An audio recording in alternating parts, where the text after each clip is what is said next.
Welcome to the webinar. And Deb, if you guys can hear me, can you just pop in the chat box and let me know that that is the case so that I can make sure the sound works before we go too much further. Great, thanks so much, Chloe. That's really helpful. So welcome to an hour of social media marketing chatter for lawyers. Looking forward to chatting through this one today, a topic that I really enjoy and a subject matter that I've had a lot of fun with over the last few years.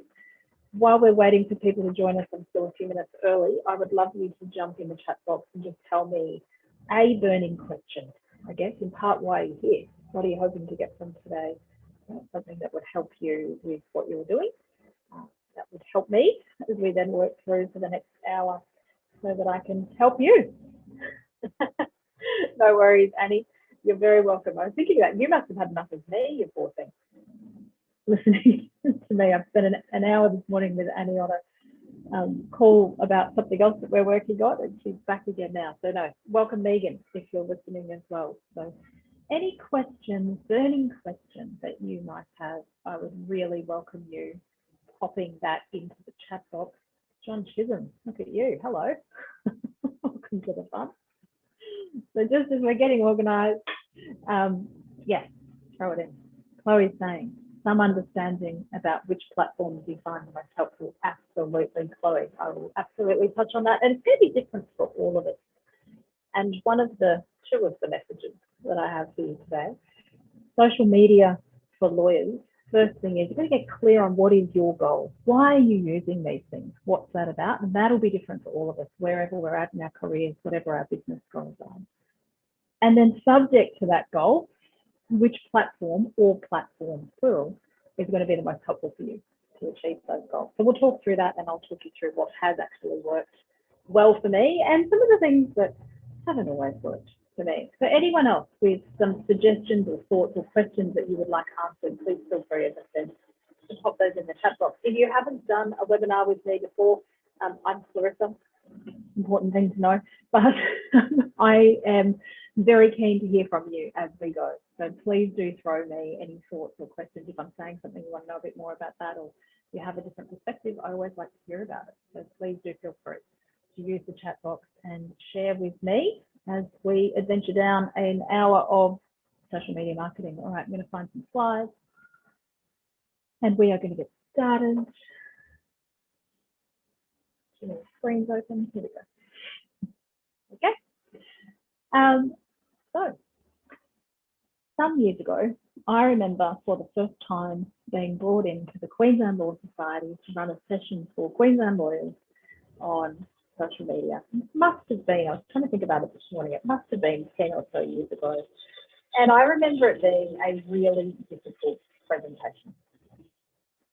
Lots of objection, lots of looking at me like I had four heads, lots of questions from the audience. And here we are 10 years later, and I think the environment around this has completely shifted.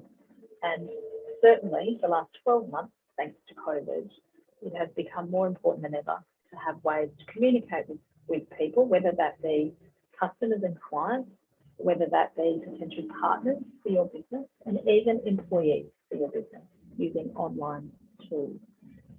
I wrote an article some years after that called "You Can't Facebook Your Firm, Can You?" Also got some feedback from that would suggest that law firms should never be on Facebook. Lawyers should never be on Facebook. And I've had a great deal of joy proving the opposite. Not because I just like proving the opposite, but just because honestly, I actually really enjoy these online platforms. And to me, it's the creative part of my life as a lawyer. I get to use a lot of the art training that I had. I did an art history degree when I was at university. I love, creativity. I love making stuff. And what social media has done is enabled me to bring a lot of that to my day-to-day life as a lawyer.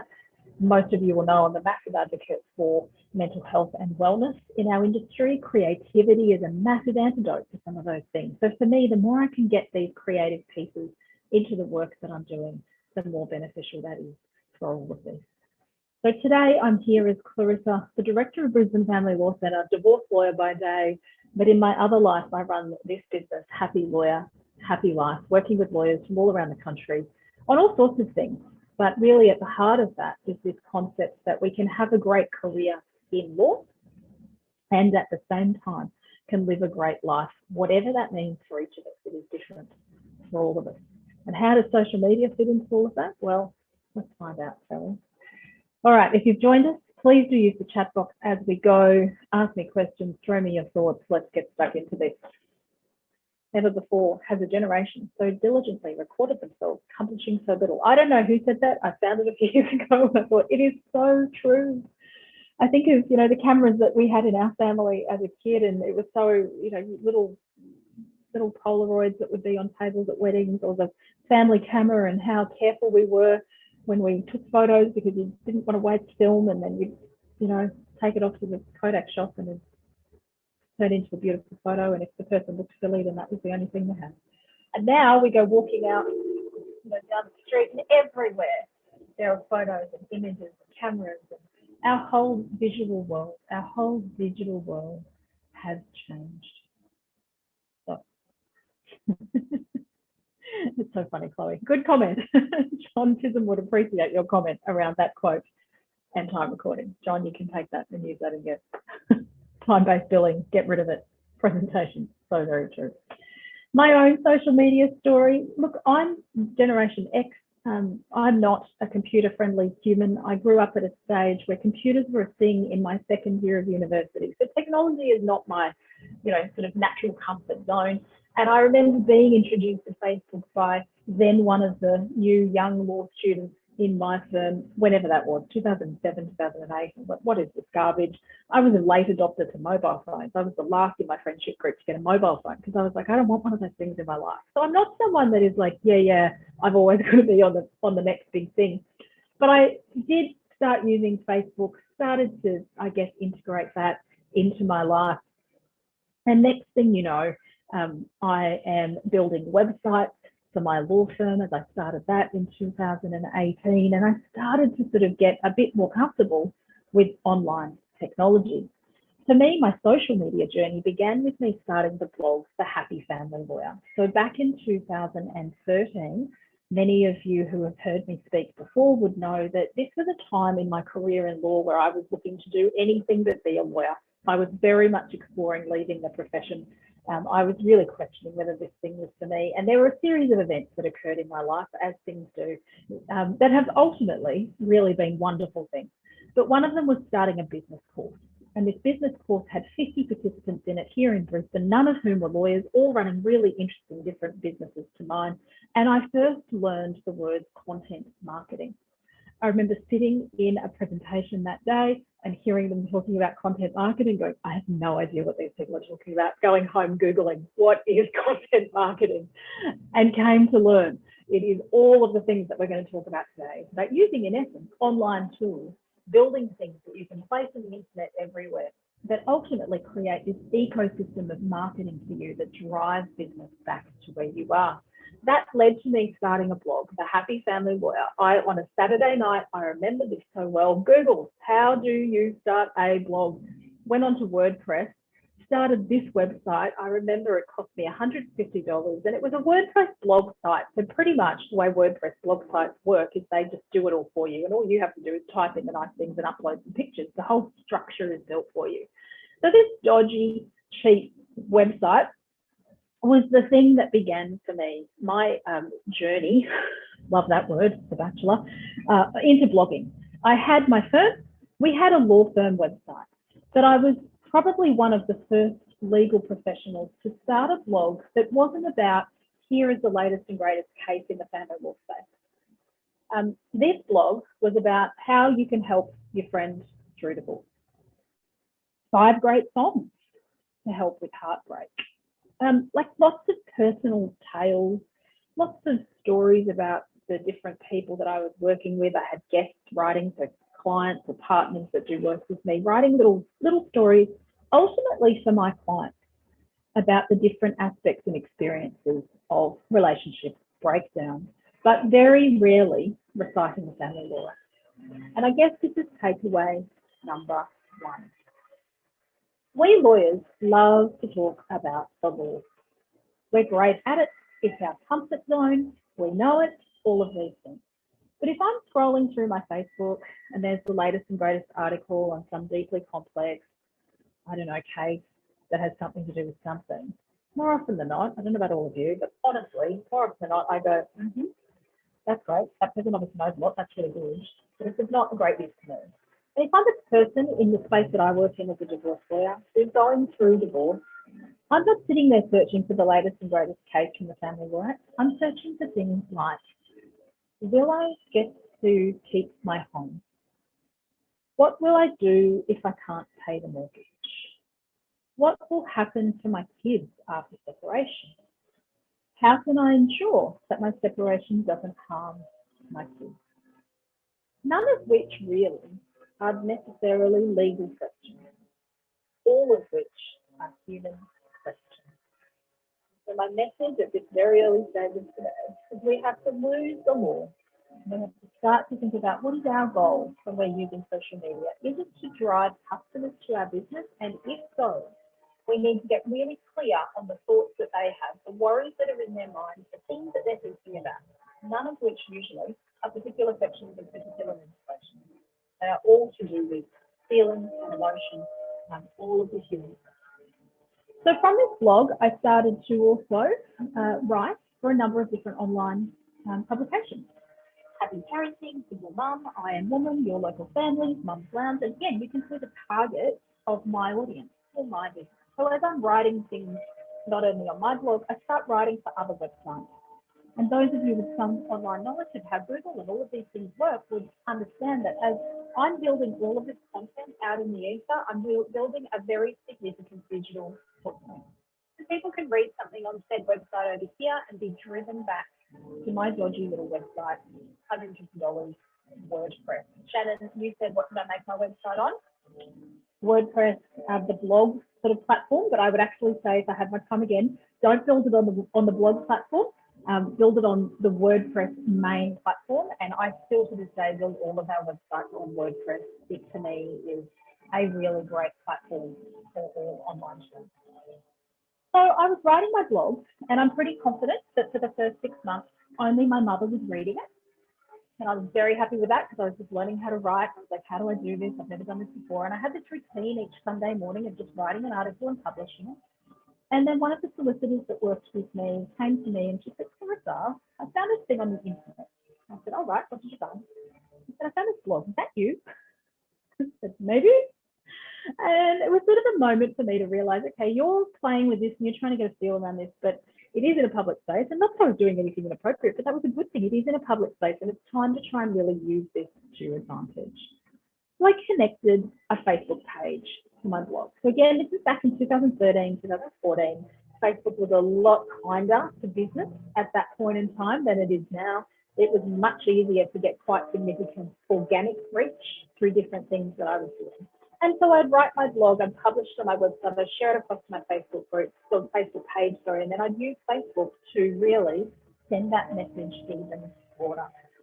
And I still to this day use this Facebook page for Happy Family Lawyer for much of what I do as a business lawyer. I mastered Facebook, and after a few years, I added Instagram. And I have to tell you, this is my favorite platform of all time. It is the one I use on a daily basis, and I love it. And it is currently the biggest driver of leads through any of the social platforms to our company. So from an Instagram perspective, you can see how I use Instagram is not looking like it. Again, this is really consistent with my brand, who I am, the type of people I'm trying to attract. And this platform works really well for someone who loves creativity. And what I love about Instagram is it's just all pictures. It's storytelling through pictures. It's easy to do as a result. Then I started a podcast, and that still runs now, 4 years down the track. One of my absolute joys, and a really powerful content piece. And we'll talk about why that matters in a short while. And the rest is sort of history. I added, I think we now have 2 or 3 YouTube channels, Twitter account, 3 more Facebook pages, a LinkedIn account, and somewhere in between I was being a lawyer. So why social media? Well, why are you here? Why does social media matter? Why should we all be thinking about, as legal professionals, all of these platforms that exist? Well, I want to take you back to my first year as a lawyer. I was an article clerk in a tiny little firm in the northern suburbs of Brisbane, working for a guy who's a great lawyer, really tiny business doing criminal law and family law. And this is in the year 2000. So the internet was a thing, but we certainly didn't have a website. And we, however, had a very important marketing strategy, and that was an ad in the Yellow Pages. I hope you all remember the Yellow Pages. Some young people on this call may not know what I'm talking about right now, but the Yellow Pages had monopoly of the business marketing market. And if you look at that image in front of you, that World End Nurseries ad, that was about the size of the ad that my boss had for the business that I worked in. And I remember a few years into me working in there, I said, oh, Mark, I think we should get a colour into our ad. It'll make all the difference to the traffic coming through that wonderful book that was the Yellow Pages. So just a quiz, those that participate go into prize draw for today. Can you guess how much it used to cost our business each year to place that little ad in the Yellow Pages? Type it in the chat box. David, you're all over it. David says 15,000. Any other takers? How much does it cost to pay for that ad in the Yellow Pages? And this is back in the year 2000, so 20 years ago. I don't think we've got any other votes, David. I think you're just going to win. It was the best part of $15,000 for that teeny tiny ad. And the other core marketing strategy that my boss had was a photo of him in the local paper, the sort of community paper that circulated around, him looking, you know, all very lawyer-like and come see us. And so between those two campaigns, expensive, very expensive for a little business. So why do we like living and working in the year 2020? Well, there are many reasons that we maybe don't, but there are many reasons that we do. And one of them is that we have more free channels than ever before. Now, as a small business, I don't have to pay, I can if I wish to, but I don't have to pay $15,000 to get my face in front of people. And this is where the Yellow Pages just really, they owned the market. If you weren't in the Yellow Pages, aside from someone saying this is where you should go or walking past your business on the street, it's just people would find you. And I remember as a kid, mum would say, we need a thing, and you'd go to the Yellow Pages and you'd go to Painter and you'd start scrolling your way down, no idea who any of these people are. And so I imagine it was, oh, well, they've got a nice, you know, big ad, we'll go with them. So these days, how do we find things? If we need a service, a provider, a product, what do we all do? Does anyone go to the Yellow Pages? I don't think you do.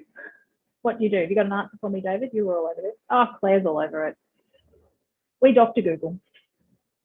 This is what we do. And this is what our clients do. This is what our employees do. This is what people who may want to collaborate with us in our business do. They jump on Google and they go, who is Clarissa Raven? And depending on what your digital footprint looks like, they may find Clarissa Raven, or they may find the other version of Clarissa Raven that happens to live in the UK and does something entirely different to what you do.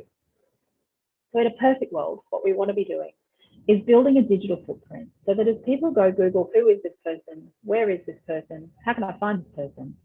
They find their way to you. And so today, social media marketing is one element of that digital marketing strategy that I would encourage you to be implementing in your business. The challenge with all of this is for 99.9% of us as lawyers, none of us did a marketing degree with our law degree. And so suddenly the further up the chain of law lands that you get, the more apparently we need to be able to do business development, as people like to call it. We need to drive, you know, our connections so that we have work coming in the door. But it's so often the case that how you do that is led by how the people before you did it and what you've learned along the way. And times have changed. And times, particularly in the last 12 months, have significantly changed. When COVID hit and the ability to go and have lunch with people, to, I don't know, do an event, to go and play golf, all of these things just disappeared. There were people and businesses and organisations that just had no capacity to work out how do we drive business in this environment. Those of us with strong online presence, it was sort of seamless. There was nothing really different. We were able to keep communicating using all the tools that we've been using before. And so these skills of, in essence, marketing yourself and or marketing your firm will hold you in great stead and give you more strings to your bow. I'm not suggesting that ways that we've done things in the past are wrong. There's just more ways, there's more tools, there's more options. One of the things that I love about using social media marketing and online marketing is it's evergreen. I can do something once and it stays there and it just keeps ticking and ticking and ticking. I just had a great friend of mine, Mel Telesican, who runs a business solely doing online marketing for lawyers. And she was doing some stat work for me, looking at the back end of the Happy Lawyer website, the Happy Family Lawyer website. And a blog that I wrote 5 years ago is generating consistently 120 clicks a month with me doing nothing. It's a blog title, it's the right sort of title for the things that people are searching, and as a result, it's constantly driving leads and traffic. The way we structure blogs that I write is right down the bottom and it says, this is written by, nice photo of me, this is who I am, this is where you can find me if you need any more information. So these things evergreen-wise, the person can keep reading it and they can always find me if they're looking for someone to help them with a family law. So strategy-wise, where does social media fit in? Just go side note. I'm sitting with my window open in my office because it's a lovely day in Brisbane, but there seems to be more construction work going on than life itself. So if that noise is really annoying, please tell me. Shut the window. It's very loud here, but I do have headphones on, so I hope it's not too bad. Oh, it is noisy. Thank you, Claire. All right, shut the window, Clarissa. Get rid of the construction. What's that about? Online strategy and where does social media fit in? Thank you. We need to have a website. End of story, non-negotiable. I am uninterested in having a debate today about whether you should or shouldn't have a website. You must have a website, people. It is just a thing. Websites now are more important than tangible offices. You used to have an office because how else would people find you? You don't need that anymore. You can work from wherever you like, but you must have an online home, what I like to call your signature store. And if you think about this as a retail sort of concept, many years ago now, almost 20 years ago, I found myself in New York with a good friend of mine at the time who was just mad about the store Prada. I'm not mad about the store Prada, but my friend Haley took me to every store that was Prada in New York across a week, and it turned out there was like 5 of them. That's the thing. And they have their signature store. So not just the Prada store that like looks and spins and you get champagne and it's just extraordinary. The analogy I want you to have in your mind when you're thinking of websites is retail stores. When you think of the signature store for Prada, it is amazing. And they are forever like changing the footprint, changing the windows, keeping it fresh, surprising people. And so that means that customers are constantly coming back to have this experience in Prada. It's the same for your website. Certainly here in Australia, something like 90% of online search is through Google. None of us actually understand the mechanics of the Google algorithm, but there are certain themes that are really important that your law firm should be thinking about. One of them is Google ranks websites based on activity, relevance, updates. And what I see all the time is a law firm goes, we need a new website. Great, that's the project for 2021. Great, we get a website committee. Great, we spend a whole lot of money. Great. Okay, that's done. Now we move to the next thing.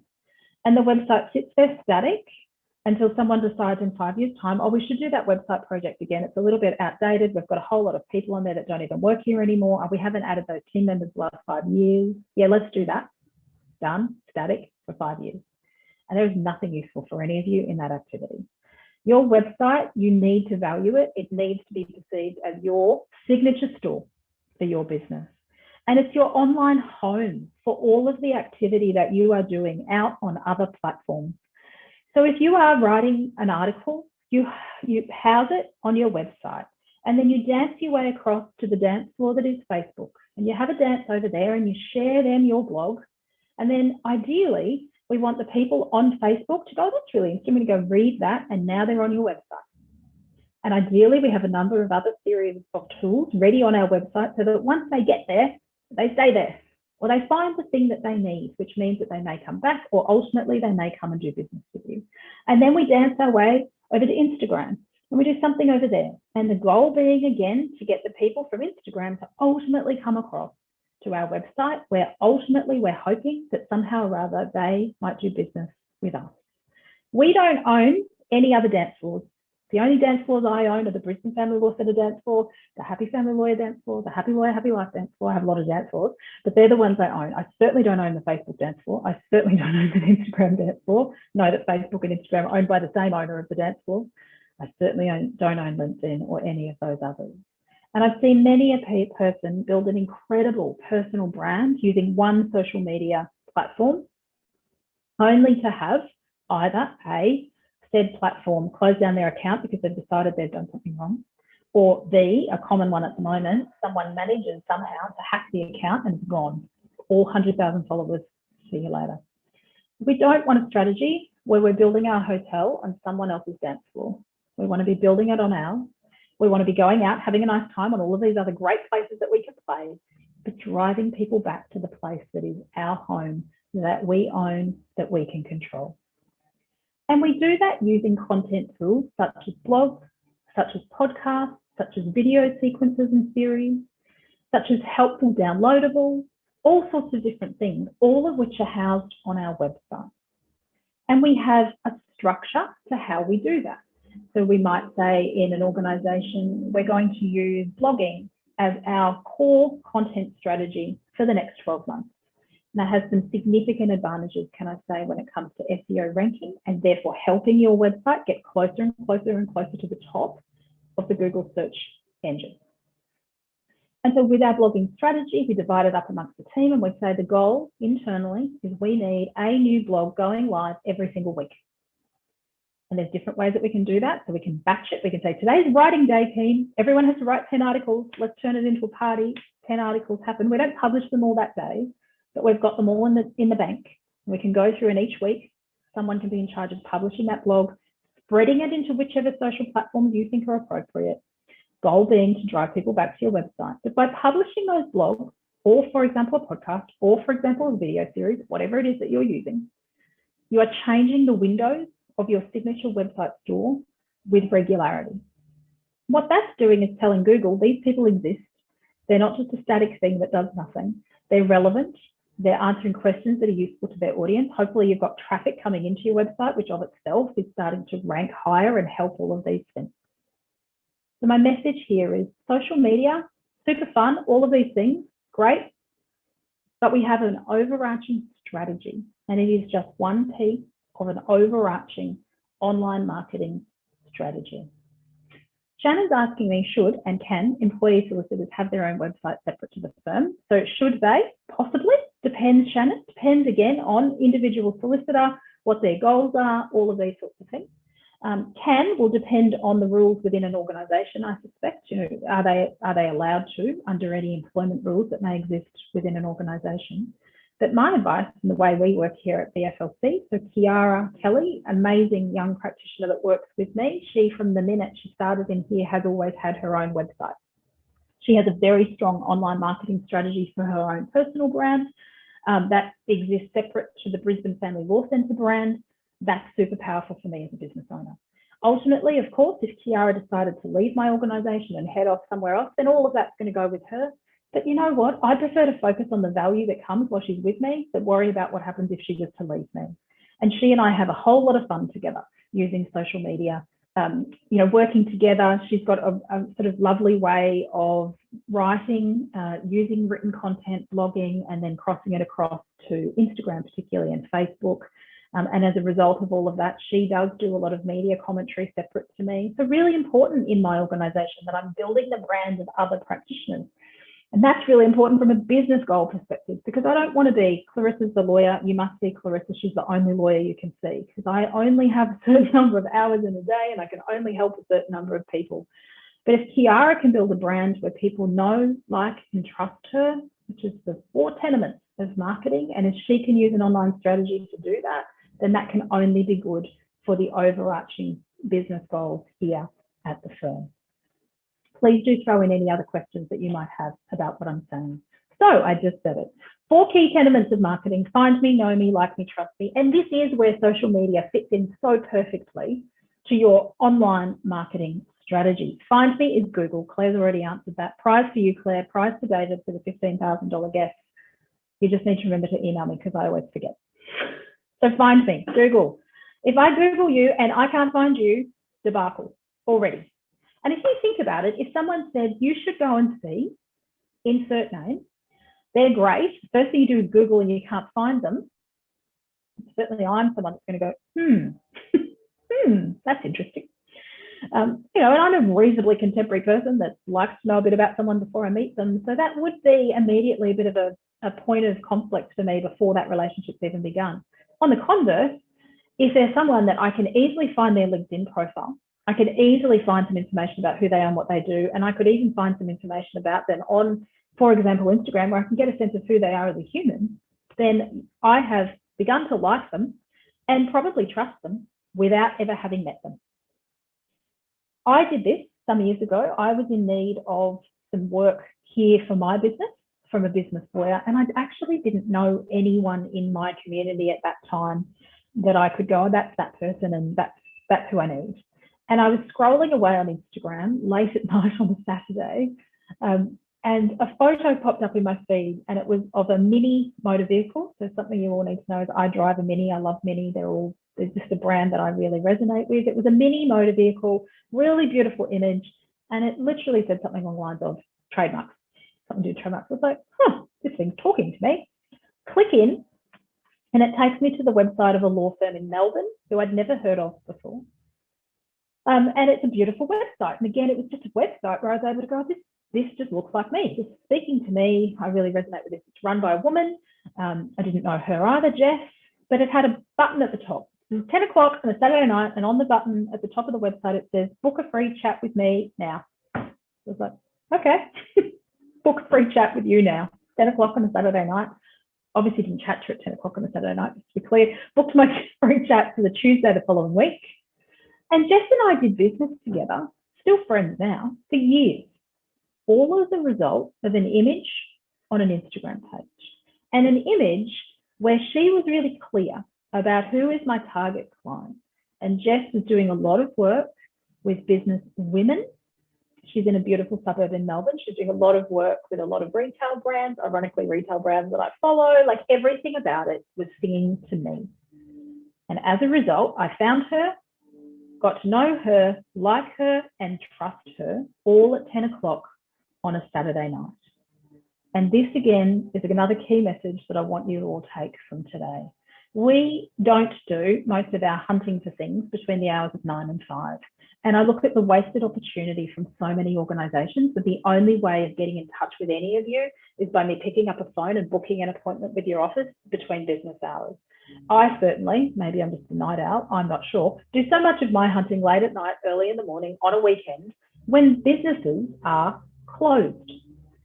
So please make sure that you make it super convenient. If you're driving people across to your website, you want to make it really easy for them to organise to either speak with someone, book an appointment, or get an answer to their question immediately.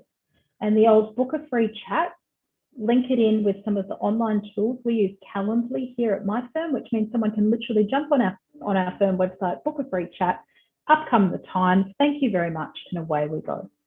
That is one of the biggest drivers of how clients end up in this office. So onto the website, book my free chat, solicitor speaks to them for 15 minutes.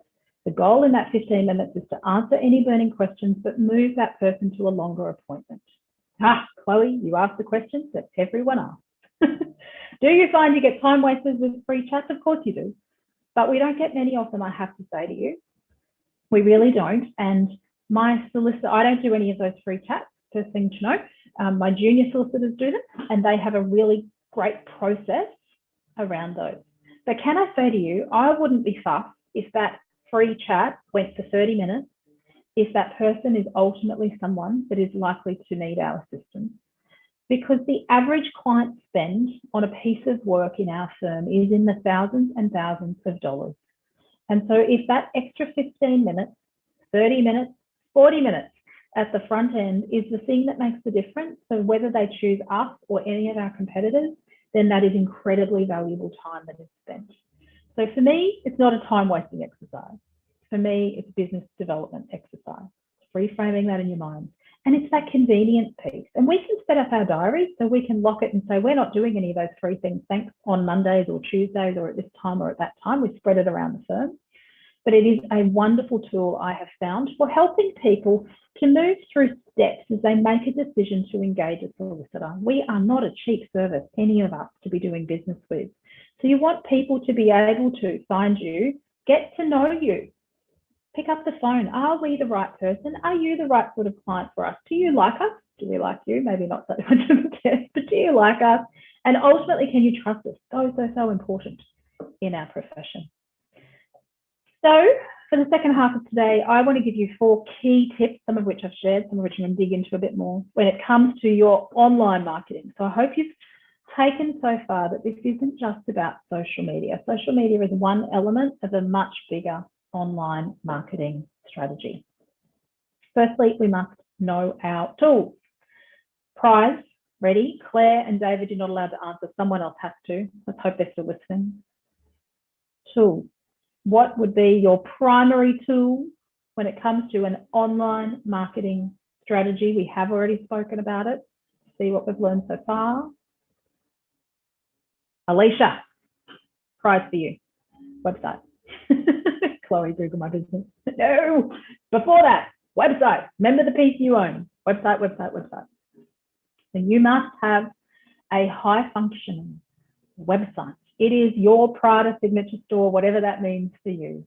It is a place where you need to spend time. It is a place where you need to update the windows on a daily, weekly basis. You just need to get in there. And what has really helped me is being able to internally manage our website, not have to deal with someone where I'm constantly having to reach out and say, hi, we need to update this photo. Hi, can you update this page? Internally learning, being taught, self-learning, but the web company that we use, they teach us. So we can largely manage 90% of what we need internally. We then have an arrangement with them for anything more fancy and complex. And that really suits me to a T. So yes, Alicia, you need to email me because I won't remember. Remember, I've said this to you already, your sole goal with your website is you go out onto the many dance floors that exist on the internet, some of which are social media, some of which will be other people's websites. So a really common strategy is to say, oh, that group over there have our ideal clients. We want to get some content on their website because they're the right sort of people for us. And in doing so, it's driving it back to your website. And all of these pieces have this helpful effect of raising your ranking in Google and of increasing your digital footprint, and it's evergreen. So you publish it this year and it stays there for the rest of eternity. Very, very powerful for those of us that don't have hours and hours in our day, which I'm suggesting is all of us. Your second most important tool from an online marketing strategy is, of course, the thing we're here to talk about, social media. What are the opportunities? What do you think are the opportunities when it comes to using social media? We've shared some already. What do you perceive would be the opportunities? Having a silent pause so that people actually answer the question. I just think there are so many, honestly. And I've said at the beginning, one of them is just the opportunity to creators, the opportunity to share pieces from your organisation that others may never see, that in doing so creates a story, gives brand, like all of these insights into what's going on. The opportunity to build a personal brand. Social media absolutely becomes the haven for those of you wanting to build a personal brand. And that, I don't think that matters whether you're like me running a business or an employee in an organisation. Personal brand in this day and age is so valuable. And these platforms give you the space to literally build that in live time. What flows from opportunities though, and lawyers are usually very interested in this piece, is what are the risks? What are the risks with social media? I have a really simple rule when it comes to social media and when I teach social media, and I call it the courier mail test. Now, anyone living outside of Brisbane, you need to change the name of the Courier Mail, which is our sort of main newspaper here, to whatever main but maybe not so ideal newspaper in your local area. The Daily Mail in Sydney, maybe the Telegraph, I don't know. I'm not great once I get out of Brisbane. I don't really read the newspapers too much, but the test is this simple. As you are deciding whether to post that photo, write that thing, share something on any platform, and whether this is under you, your personal hidden secret account, or whether it's in a Facebook group that is allegedly private, or whether it's on a LinkedIn page, doesn't matter where you're putting this, Your question should be this simple. If this was on the front page of said important newspaper that has incredible national prominence, would I care? And if the answer to that is, oh, yes, I may, because that may impact my brand professionally, it may impact my practicing certificate in a very direct sense, then ideally we don't post the things. Ideally we stop. If the answer is, look, I don't really care if this photograph of my desk and computer finds its way to the front page of the newspaper, there's nothing confidential on my computer, it's just photographs telling people a story about what I'm doing today in a broad sense, not in a you can identify the client I'm with sense, then great, you post a photo and you carry on. I think it's simplicity that's really important here. We are such a risk-averse profession. We overthink everything in every possible way to the point where for many lawyers, it is just paralyzing. We can't do anything because I'm so worried about the consequence that I just won't do anything. That's a really unhelpful way of using social media. I don't think the risks are great. You will, however, if you're someone that has strong opinions about things and you share those strong opinions, you will find people that disagree with you. So you need a strategy around how you're going to manage those strong opinions. Is social media the place to share your strong opinions? Is there a different, better, alternate way? If that is where you wish to share your strong opinions, be ready for the people that disagree. But I, again, have a few simple rules from the Clarissa books of social media. Just be kind, don't be rude. Be professional. If you're allowed to disagree and have useful debate, I don't know whether John Chisholm's still listening, but he's the king of useful debate on LinkedIn in a really helpful way. And occasionally, I'm sure John finds people that go a little bit too far, but I've never seen him sort of dig into that. It stays up here. And I really think that's the key here. Don't get sucked in to the really negative, sometimes personal, unhelpful commentary. And my third sort of tip on the risks is never be afraid to use the delete button. If you do think about these social media places as a bit like a party, if someone came into your party and started screaming abuse at you, there's a strong chance that you'd organise for them to leave. And it's fascinating how the online space seems to create some sort of barrier where people think it's okay to say things that they would, I assume, hope, would never say in real life. Sometimes, rather than engaging in that dialogue, there is a wonderful button called delete. And on Facebook, there's an even better button called ban user. I have no qualms using that. I have no interest in spending my time having discussions with people who are clearly there to try and create havoc. So honestly, I just go ban user, delete, and my life is easier for it.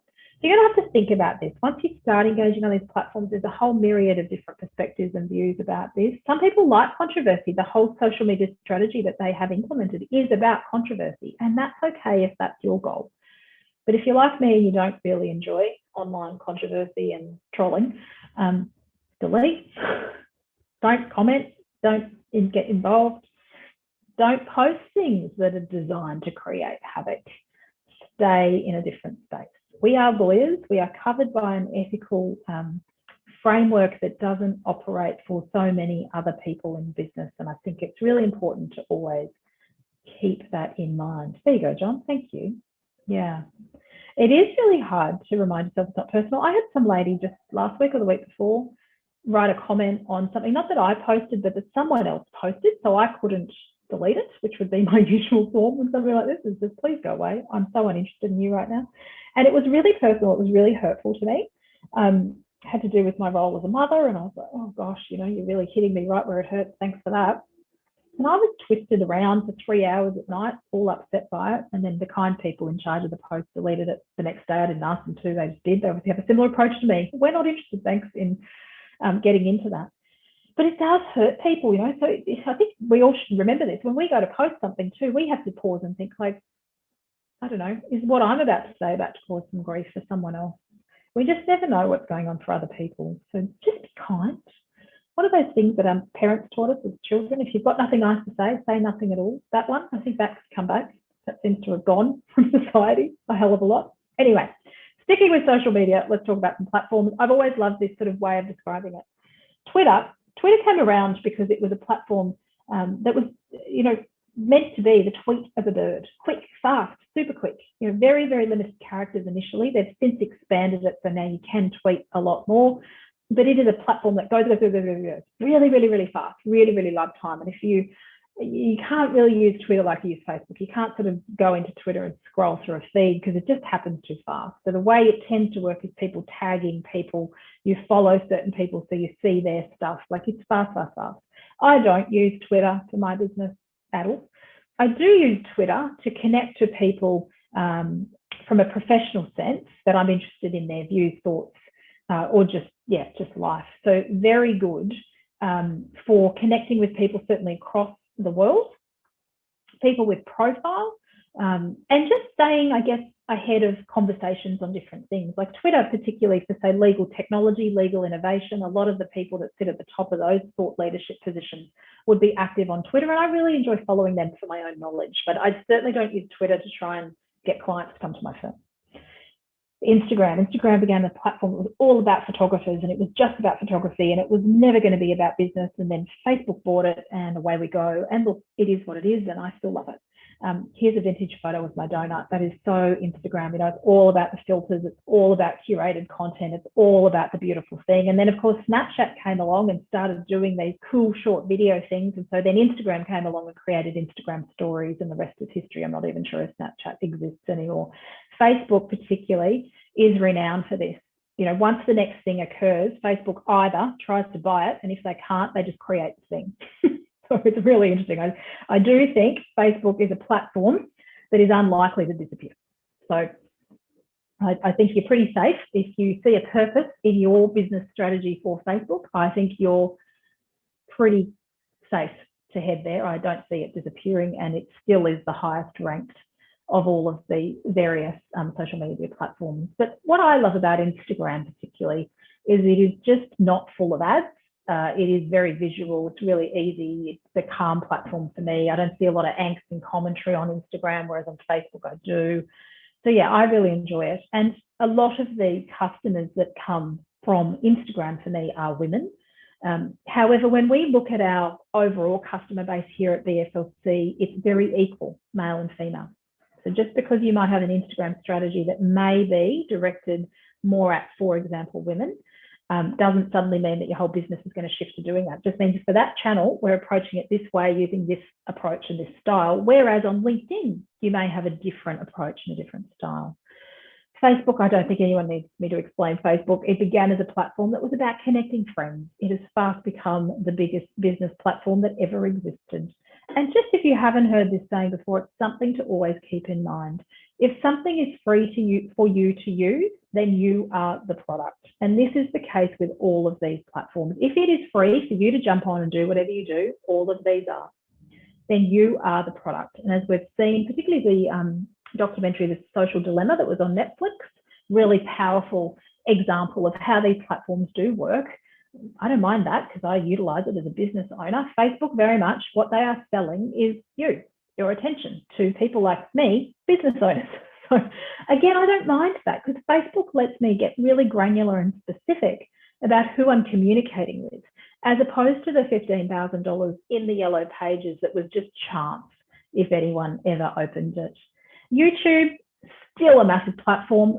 They have a very big following from the Raywood household. My daughters and my husband are very regular users of YouTube. Me, not so much, but helpful for lawyers because you can use platforms like YouTube, obviously, to host video content that can be all sorts of useful things for your customers and clients, can also be all sorts of helpful things for partners and employees. I don't want to lose sight of the fact that, you know, potential people that may want to come and work with your organization, they're on these platforms, and you can use that to really build a brand and engage with those people and encourage them to come and work with you. I have hired the last, I don't know how many people, last 5 years, all of our recruitment has come through these online platforms.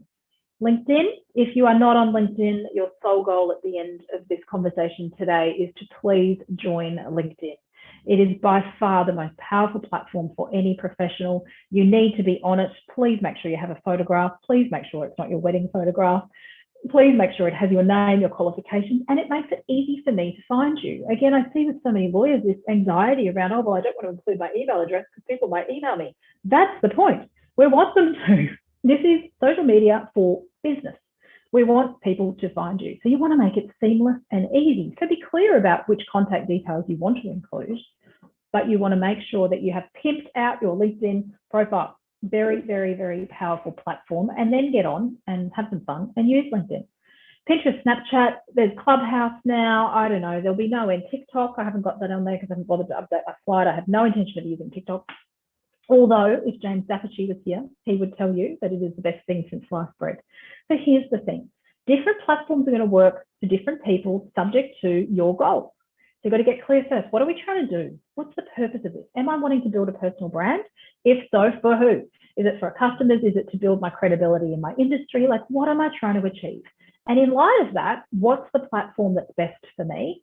And rather than jumping on and going, okay, the firm now needs a Twitter account, an Instagram account, a Facebook account, a LinkedIn account, blah, blah, blah, and then finding the person who's the youngest in the firm and saying, clearly you're the most digital of all of us, so you're in charge of all of that. No, we're going to say, what's our goal? What's the strategy for the next 6 months? What's one platform that we're going to play with? And let's see how that goes. And then we add gradually as we master one. Oh yeah, so I just spoke to you about strategy.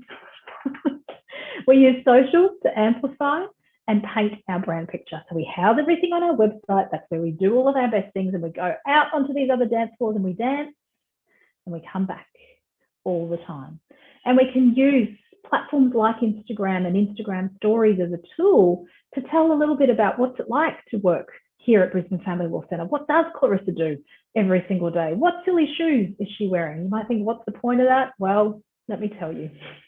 It all leads to painting a brand picture, and all of these pieces link as you're trying to build your business. So I would encourage you to use social media to grow your audience, to create your brand. Very powerful for building communities. Some of you here today are in a community that I run, a membership called The Club. We use a Facebook group as the core tool to deliver that particular product that I sell. Very, very powerful, these sorts of tools. So Facebook groups particularly, very, very powerful to build relationships. And I just want to pause on this one that is in capitals and bold. You must use social media to be social. Again, a failing of lawyers by and large. Set up said social media account, pimp up my LinkedIn profile. Okay, I'm done. No, no, no. We need to pimp up our social media account, and then we need to jump on and actually be social, which means we need to actually talk to people. So we don't just push our own stuff. We jump on and we say, oh, wow, that's really interesting, Chloe. Good on you for doing that. Or I, saw that the other day too, and I think you're right.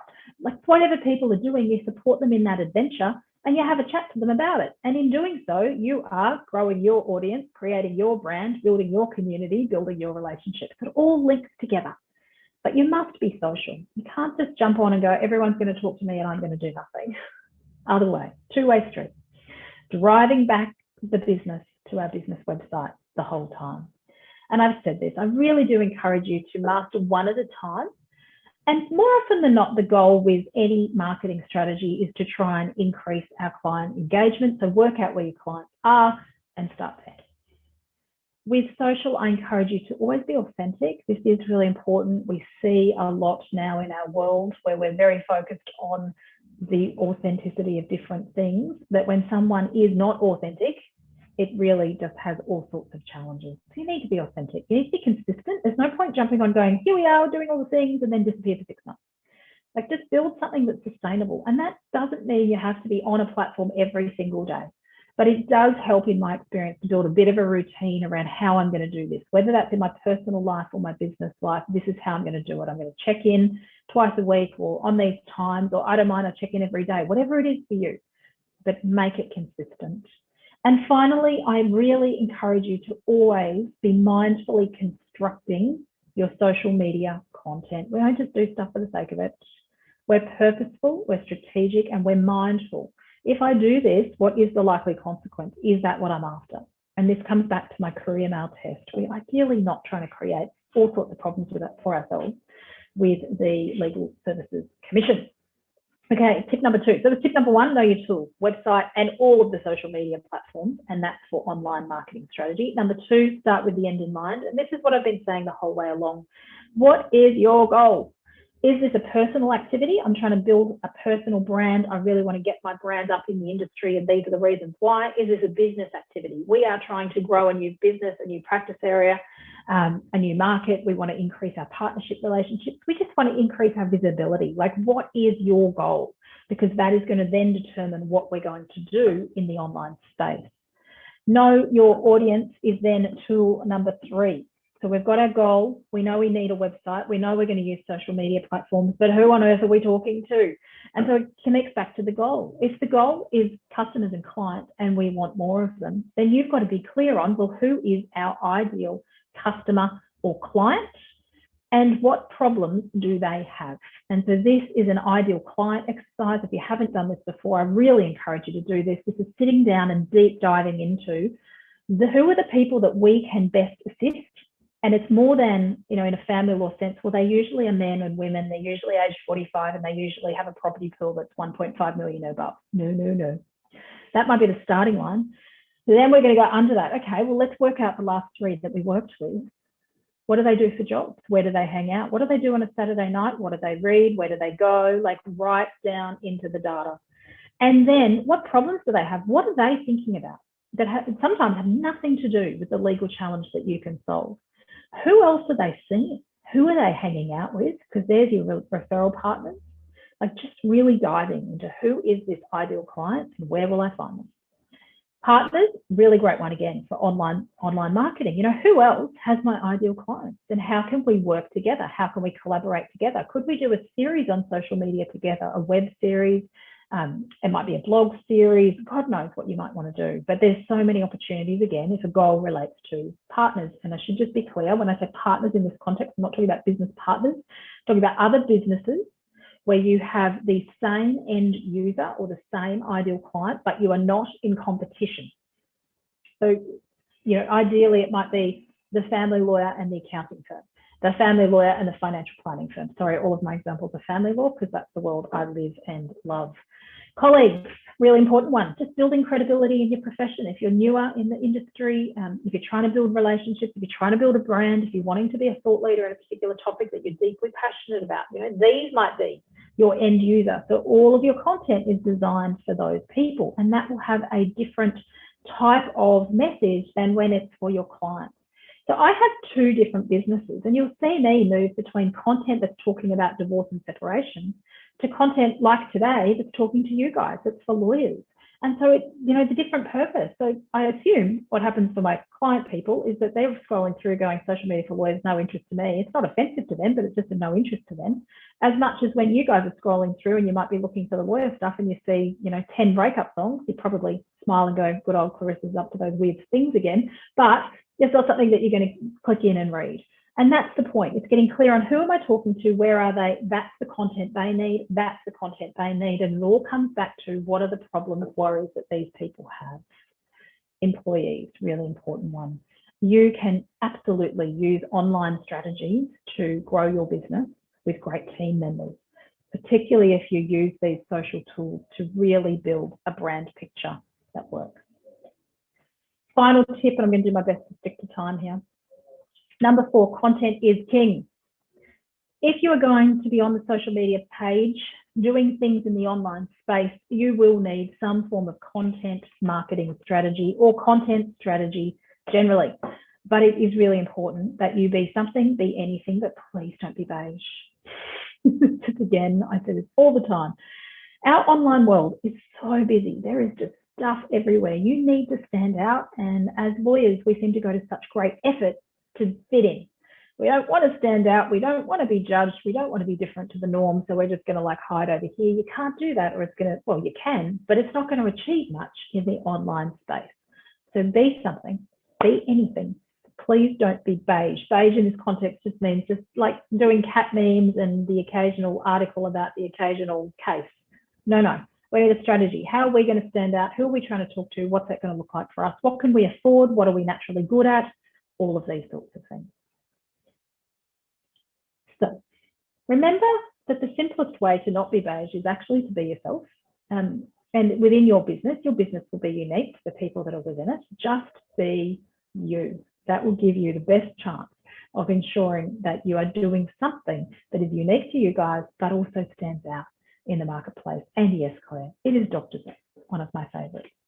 To do all of that, you will need to have some clarity around what your brand stands for, so that when you're going out into the marketplace, you can make decisions, say, look, we do that, we don't do that. We would appear this way, we wouldn't appear that way. Having things like style guides can be really helpful, guides to people about the type of imagery, the type of language, the type of font. All of these things are really, really helpful when you're doing online marketing. Okay, I'm going to fire through this for 2 minutes. People that I think do this really well. Team at Law Squared, commercial law firm, offices Brisbane, Sydney, Melbourne, New Law, Demetrio Zima, one of the best marketers I've ever met in the world, let alone in law, do all of their marketing so well, and the social media online piece complements all of the pieces that they're doing. So go and have a look on the different platforms at how this team work. Laura Vickers down in Victoria, what a superstar. She runs a firm, Nest Legal. She really has nailed online marketing generally, but she's super entertaining, Laura. So have a look at her Facebook, have a look at her Instagram. If you are in a business area that is very human, like I am, family law, Laura is primarily wills and estates, family law. She just has a real knack for doing this. Beautiful visuals, beautiful language, very clever with the mix of entertaining content, serious content, and then business content all the way across her social platforms. Another one of my favorites, James Dafferty. I've had the chance to interview James on my podcast last year, and I've been following his Coffee and a Case Note series for a while. But prior to that, and I know nothing about commercial law, and I apologise for any commercial law I'm about to offend, but I don't have a great deal of interest in it either. But I'll happily sit and listen to James give me a 30-second, 1 minute, 3 minute summary of some case in his very radio voice, faster than the rate of knots, because he's super entertaining. And so this is a beautiful example of thinking about who am I, what are my natural strengths. James, he is a natural speaker and performer, I would say as well. And how can I build something that's unique? I'm going to do this Coffee and a Case Note series. I'm going to use, initially he was using, I think, YouTube. He's now across on TikTok. He's also on Clubhouse. He's a bit everywhere, but just clever, really, really clever, and has built a beautiful brand. He's had to chip away at it. It wasn't an overnight success. He really had to chip away at it, but he's really got some legs to it all now. Another great colleague of ours, Emma Houston, she runs a tiny little practice up in Ballina in northern New South Wales from her home with her husband, but with a team that are all remote. And unsurprisingly, her business is called The Remote Expert, and she services online businesses. And so unsurprisingly, she has a very successful online business strategy. I really encourage you to go and have a look at what Emma's doing. And just as an aside, Emma is actually releasing, and I think it closes today, a product called Emma's List, which is a social media product that's going to give its subscribers content ideas flowing across months. So a really clever tool for lawyers. If you're someone that's going, I know I need to do this, I have no idea where to start, it might be worth having a look at this product that Emma has released in the last few weeks, where she will help you to come up with, or she'll give you a framework of ideas, and then it'll be up to you / your team to fill those in. So go have a look at that. Final, one of my favorites is Nikki Grummett from Grevillea Law out at Goondiwindi. I always love the opportunity to say Goondiwindi, but again, teeny tiny practice. Again, I'm about to offend everybody from Goondiwindi, in the middle of nowhere, doing business with people all up and down Queensland, because she gets online marketing and she knows how to communicate with her ideal clients, who are rad boss ladies. How's that for a hashtag? Love that one. All right, recapping. Are you ready? We do one thing at a time. We do one great thing, not many ordinary things. This is a visual summary of all of the things we've spoken about today. Your 4 tips to online marketing success: know your tools, website and social, and which ones are going to, of the social, which ones are really going to work for you. Get clear on your goals. Start with the end in mind. Know your audience. Are we talking to clients? Are we talking to partners? Are we talking to colleagues? Are we talking to employees? Like, who are we even communicating with? And then remember, you're going to need some sort of content strategy. What are we doing? Are we using video? Are we using blogs? What is our actual thing that we're putting out into the internet ether? What are we doing here? Bit of a checklist. Go do some Googling. What does Google say about you and your firm? Pimp that online profile, starting with your website. If you do nothing else, do LinkedIn. Don't forget the pre-mail test. Go and have some fun. You can't underestimate that piece in the online space. Really, really important. And there are plenty of parts of being a lawyer that wouldn't be high on the fun ranking. So this should be. And that's important for a whole range of reasons. Energy in a business, mental health of people. Don't underestimate that piece. And just have a go. You really, unless you're doing something quite, controversial, which you've already heard my views on that, you really can't get into too much trouble. The worst that happens here is you post something and no one reads it. Oh, well, we learned from that. That didn't really work. Let's try something different. Don't say anything online that you wouldn't want plastered on a billboard with your face on it. And my challenge to you, one thing, can you please, if you're still there in the chat box, tell me one learning, one thing as a result of today that you are going to do while you're doing that. Unsurprisingly, I am running a 4-week program all about everything we've been talking about today, helping you both devise and implement an online marketing strategy that has a real focus on the social media space. And that launches next week. When we send you out the recording, we will send you the link for all of those things. But I would welcome any of you joining that. Lisa, organise a meeting. I like that. Is that a meeting to talk about social media? Is that what that's about? Probably. Yes. Okay, great. Second and final message that I want to share with you is if you are someone who is running a law firm or a leader in a law firm and you want to be around a community of people that are forever talking about sharing, really trying to work out how we can build businesses for the future, some of whom have been chatting to me in the comments online today. Thank you, Claire. I encourage you to have a look at the club. It's the membership that I run, and you can find that on my website as well, which is there, Happy Lawyer, Happy Life. And that is it, sort of on time. If there are any final questions, I'm more than happy to hang around for a few minutes and answer them. But otherwise, thank you so much, everybody, for joining me today to talk about social media. It is a topic that I could talk about for days, that I really love. Thank you, Claire.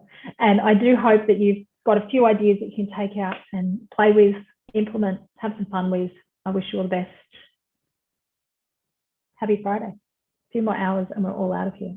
All right, I'm sitting for a short moment just to see if there were any other questions. Thanks. Those of you that were prize winners, please email me, clarissa@bslc.com.au, because I will forget. I know it was you, David, Claire, Alicia.